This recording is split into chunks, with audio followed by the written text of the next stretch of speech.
మీ business ఏదైనా మీ ఊర్లో promotion చేయాలంటే అది సుమన్ టీవీతోనే సాధ్యం. ఇప్పుడే సంప్రదించండి. Hi hello viewers, welcome to Suman TV. నేను మీ అమర్నాథ్. ప్రెసెంట్ మనం విశాఖపట్నం భీమిలి నియోజకవర్గం మధురవాడలో ఉన్నటువంటి సన్ఫ్లవర్ స్కూల్ దగ్గర ఉన్నాము. సో ఈరోజు మన ముందు ఉన్న అతిథి డిస్ట్రిక్ట్ అసిస్టెంట్ ఫైర్ ఆఫీసర్ అయినటువంటి పంగా సింహాచలం గారు ఉన్నారు. ఒకసారి ఆయన మాటలో తెలుసుకుందాం. సార్ నమస్తే. సార్ నమస్తే అండి. సార్, ఈ యొక్క స్టూడెంట్స్ అవేర్నెస్ కోసం మీరు అంటే ఎటువంటి పర్పస్ మీ పిల్లలకి ఏ విధంగా చెప్తున్నారు? జనరల్గా అండి, మనకి గత సంవత్సర కాలంగా చూసుకున్నట్లయితే మన యొక్క విశాఖపట్నం సిటీలోనే అనేక మేజర్ ఫైర్ యాక్సిడెంట్స్ జరగడం జరిగింది.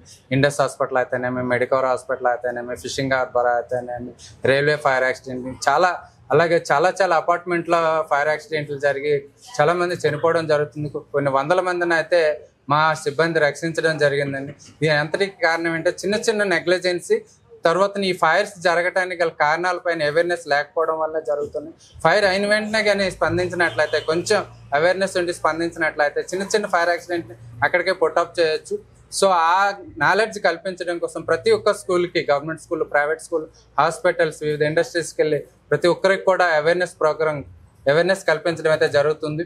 అవేర్నెస్ ప్రోగ్రాంలో ఎందుకు ఫైర్ యాక్సిడెంట్స్ జరుగుతున్నాయి, కారణాలు ఏంటి వివరించి ప్రతి ఒక్క స్టూడెంట్ని అవేర్నెస్ చేయగలుగుతున్నాం. ఈరోజు మొన్న మేఘాలయ హోటల్ ఆపోజిట్గా ఉన్న ఒక బిల్డింగ్లో ఫైర్ యాక్సిడెంట్ జరిగేటప్పుడు సుమారుగా 75 ఏళ్ళలో ఉన్న పెద్దవాళ్ళని మా సిబ్బంది కాపాడడం జరిగింది ఫైర్ యాక్సిడెంట్లో ప్రాణాలతో. దాన్ని గుర్తింపుగా మన భారత వికాస్ పరిషత్ వాళ్ళు మా సిబ్బందికి సన్మానించడానికి ఆహ్వానించారు. ముఖ్యంగా వాళ్ళకి ధన్యవాదాలు జరుగుతున్న మా యొక్క సర్వీస్ని గుర్తించినందుకు. సో ఇక్కడికి ఓన్లీ ఈ ఏదైతే ఫెలిసిటేషన్ ఉందో దానిలో భాగంగానే దానికోసం వస్తూ ఇక్కడ ఎలాగో స్కూల్ ఉన్నారు కాబట్టి స్కూల్ పిల్లలందరినీ కూడా అవేర్నెస్ ప్రోగ్రామ్ క్రియేట్ చేస్తే వాళ్ళకి ఫైర్స్ గురించి నాలెడ్జ్ వస్తుంది.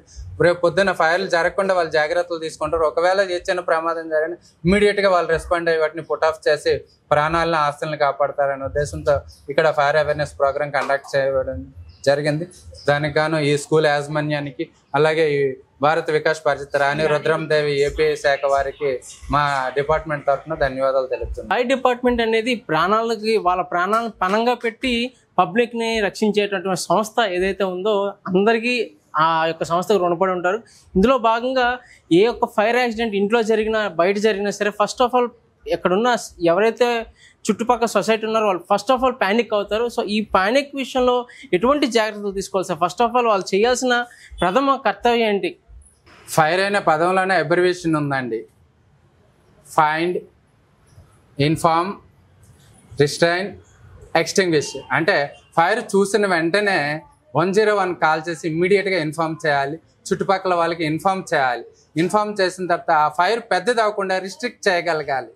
ఆ రిస్ట్రిక్ట్ చేసినట్లయితే ఫైర్ ప్రమాదాన్ని ఇమ్మీడియట్గా మనం అరికట్టవచ్చు. సో వాళ్ళ ప్రయత్నంలో వాళ్ళ దగ్గర ఉన్న ఎక్స్టింగ్విషర్స్ కానీ, ఇసుక కానీ, నీరు కానీ ఏదో ఉంటే వాటిని ఆపడానికి ప్రయత్నించాలి. ఒకవేళ ఆపలేని పరిస్థితుల్లో ఇమ్మీడియట్గా 101 కాల్ చేసి ఇన్ఫార్మ్ చేస్తే ఇమ్మీడియట్గా వాళ్ళు సెకండ్ కూడా లేట్ చేయకుండా బయలుదేరి వచ్చి దాన్ని పుట్ ఆఫ్ చేసి రక్షించడం జరుగుతుందండి. పొగలు ఉన్నట్లయితే ఎట్టి పరిస్థితుల్లో ఫైర్ యాక్సిడెంట్ జరిగేటప్పుడు పొగ రూముల్లోకి వెళ్ళకూడదు. వెళ్తే ఊపిరాడకి చనిపోయే అవకాశం ఉంది కాబట్టి పొగ రూముల్లోకి వెళ్ళకూడదు. పొగ రూముల్లో ఉండే పరిస్థితి ఉంటే ఇమ్మీడియట్గా మన చేతిలో ఏది ఉంటే అది కర్చీఫ్ని కానీ ఏది కానీ ఒక బట్టని తడిపేసి ముక్కుకి అడ్డంగా పెట్టినట్టయితే స్మోక్ పీల్చకుండా వాళ్ళు కాపాడుకోగలుగుతారు. పొగ రూమ్ ఎప్పుడు కూడా కింద నుండి పైకి వెళ్తుంది కాబట్టి కింద అంతస్తుల కిందన 2 అడుగుల్లో పాక్కుంటూ బయటకు వచ్చేసినట్లయితే వాళ్ళు సేవ్ చేసుకోగలుగుతారండి. Okay sir. Thanks sir. Thank you so much for your valuable information. So sir, thank you so much. Thank you.